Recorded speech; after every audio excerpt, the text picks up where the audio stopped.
Hey guys, today I'm going to be explaining the Ryder Theory. I tried to explain this in one of my previous videos, but I was rudely interrupted by one of my teachers. And I'm sorry about that, and I made a video on it, and you can see my teacher yelling at me, telling me I have to do some 35-question quiz. Sure I do. But anyway, the Ryder Theory was developed about a year ago at the class period, because this happened at school, and it happened at the class period of lunch. So, if you guys don't know what Prime is like a hydration drink, and there's this flavor of Prime called Meta Moon, and if you look on the Meta Moon, like Prime, like you look on the letters, you'll see like these orbits. Now, the person who created this theory is obviously, his name is Ryder. Durr, of course it's Ryder. But there's these orbits, and you can see these little dots in the orbits. Now, we can assume those are planets, because we know planets orbit around they orbit around something. I think it's the sun, if I'm not mistaken.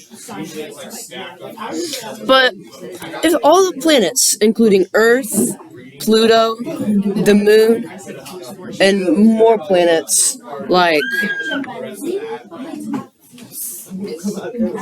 there's more of them, I think. But anyway, those planets orbit around the sun. But where does the sun orbit around? Now, the Ryder thought of this, and he was like, the sun has to orbit around something. And we know that the sun is located in this thing called a galaxy.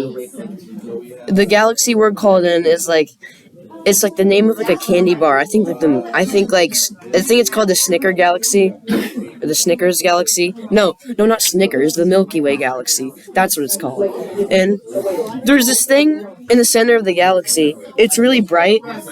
Now, scientists say this anomaly is a black hole. That is definitely not true, because if it was a black hole, it'd be black, but it's not black. It's like very shiny. So we can assume that's just a big star, and we can assume that some stars orbit around other stars. So our sun probably orbits around whatever this star is. But where does the bigger star orbit around? Now, I think, so, galaxies don't really orbit anything, but they have to orbit something. They can't just be in the middle of something. So there's like the biggest black hole ever. We can assume that the galaxies near us orbit around the biggest black hole we've discovered. Stephen Hawking. But where does the biggest black hole go to? Now, I don't think the Ryder Theory went this far.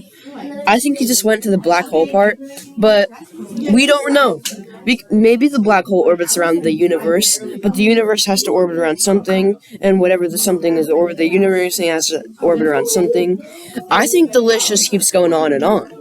So maybe one day we'll find this out, but if not, that's just the Ryder Theory. Thank you for watching this video.